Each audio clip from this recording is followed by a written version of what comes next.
outrageous tyranny pouring in around us. I feel like I'm trapped in an Indiana Jones movie where the sand of the water is pouring into the chamber, and I'm saying, we got to get out of here. It's rising, and the yuppies, the trendies, the know-it-alls, they're too busy slicing their arms or hurting themselves or, wearing diapers as adults, whatever little decadence they're into, to even worry about a total global government program that's hiding in plain view that they call testing. Department of Energy here in the U.S., set up in Europe as well, spraying, mixed in with the jet fuel in some of the cases, mounted to government aircraft, all admitted. Not condensation trails, ice crystals, no. But barium salts, aluminum dioxide, other nuclei mixed in so that it creates an artificial haze. And NASA admits we're more than 20% darker, less sunlight hitting us. You don't just think they put that in the Matrix movies, 10 years ago because they thought that up about a global plan to black out the sun. But the scourge isn't the machines, it's us. This is part of the UN says, if you don't play ball with them, they'll just spray you and shut down your weather. Now, here's my frustration. I knew they were going to announce global government with this European crisis years ago. It's now happened. I know all of this. I know they're spraying us every day. I know they're spraying my family. I know we're all filled with heavy metals. I know it's hurting us. And Aaron Dykes, I asked him last Friday, I said, get together our research for Dark Skies, the documentary. We may make it someday, but we're just going to go ahead and start releasing the information and reports. This is just a small part of it right here. Government documents, hour after hour of them on video. Okay? And then I just said, look, he was literally out there 20 minutes ago before we went live. I said, get in here. We got to present what you've got. All these video clips, all this documentation, it's so frustrating. Will the yuppies even watch? Will they even care?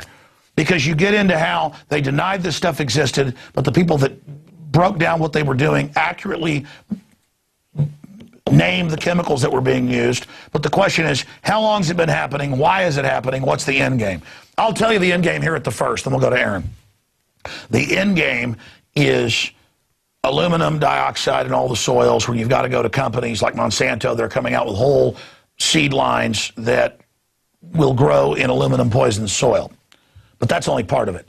It's about the seed banks, the seed arcs, all of this. It's about weather weapons, shutting down regions that don't play ball. They're already talking about a Chicago mercantile system that will bet on the weather. Well, it's going to be a rigged casino. They don't set up casinos without putting their, finger on it, without controlling it.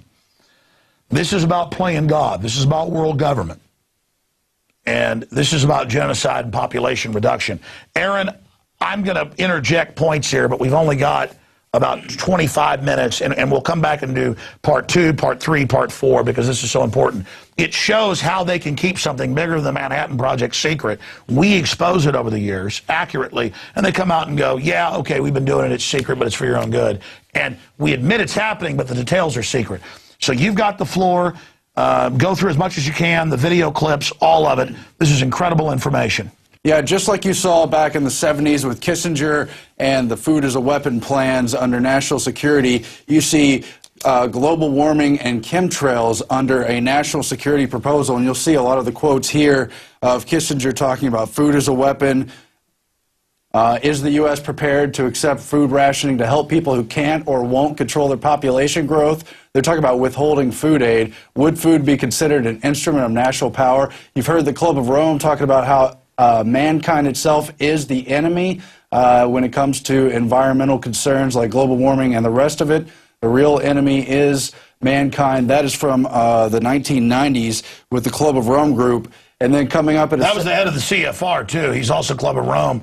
That was Haas saying that. Oh, these groups all interlock, Alex. And you see here where the Air Force wants to, quote, own the weather by 2025 and more, to use it against the enemy and to help their own forces. And it goes on to, it's not cued properly, but Secretary of Defense William Cohen admitting that weather weapons exist, that they can create hurricanes, earthquakes, and the rest of it. So this stuff is admitted, but it is hidden behind a national security pretext, Alex. Is that the right document? Well, you've got weather as a force multiplier, owning the weather 2025, and after that is the quote about William Cohen and how they are able to use weather weapons. Well, take your time. I know I said we're in a hurry, but take your time as we get to these. Global warming has been called a security threat because it's going to disrupt all these places where there could be droughts or food shortages, and you can guess who's going to be there to create the solution. Here you've got William Cohen saying others are engaging in a type of eco-terrorism where they can alter the climate, set off earthquakes, volcanoes remotely through the use of electromagnetic waves. It's real. That's the reason we have to intensify our efforts. He said that in 1997 when he was Secretary of Defense. That was Army times, yeah. And the point is, all these military researchers, all these national security people are able to manipulate the weather. They're spraying God knows what up there. We know what some of it is. A lot of it's aluminum and sulfur dioxide and the rest of it. But they've created this rationale that it's going to solve global warming. Now let's go. That's just their cover. They always denied it until 3 years ago. Now they go, we were doing it, but it's secret. It's to save the earth. We're peaceniks. We're Peace Prize winners. Yeah.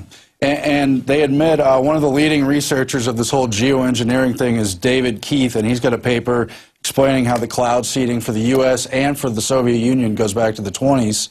And we have clips, I know, from Ben Livingston, if we want to play some of that. Ready to go? Yeah, this is Ben Livingston, who was the father of weather weapons. And I saw him in a little blurb in an article when they declassified that in the mid-'60s they'd certified Stanford, and he'd done it as a meteorologist.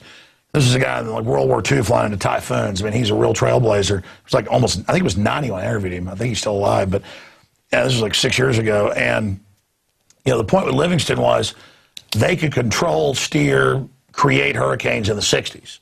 So it just shows how far this stuff's come. Let's go ahead and go to that clip. My name is Ben Livingston. I'm the first person to ever see a cloud with the intention to cause it to do military damage. I know I can say that, and I did it several times before the next person did it. We were doing quite a lot of testing work out over the test range at China Lake, California, where we dropped cloud seeding flares or silver iodide generators into clouds, or just where we wanted to see what the reaction was.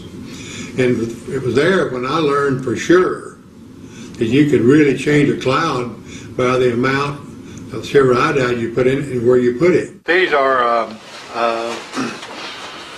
cloud seeding dispensing units on the side of C-130s. As you can see, these units held 52. These dispensers held 52 units. We were the first ones to fly into hurricanes for the purpose of modifying them, if you will. That was Project Storm Fury. I began to be extremely confident that we could do whatever about what we wanted to with a hurricane. The Project Storm Fury had been going on since 1961, and they had already done, or had done 2 experiments, one in 61 and 63. Well, by 1964, when I was there in 1964, I wrote the plan and started to have a track and a mission for every flight that was on the hurricane cloud seeding experiments. So we had documentation for everything. Operations at Project Storm Fury are very positive. This report said that we claim they should consider now. Okay, that's just a short excerpt from an interview I did 6 years ago with Ben Livingston, the father of weather weapons. We're just demonstrating this exists, the cloud seeding, how they do it, moving right along, back to Aaron Dykes, because this is all going on, and you're supposed to just worry about football all day or what Lindsay Lohan's doing. I'm sorry, because what they admit they're spraying is brain damaging the population, as neurological disorders go off the charts, as the honeybees die, you name it. Aaron Dykes, continue with your report while we show some footage of videos we were sent from around the world of the geoengineering program.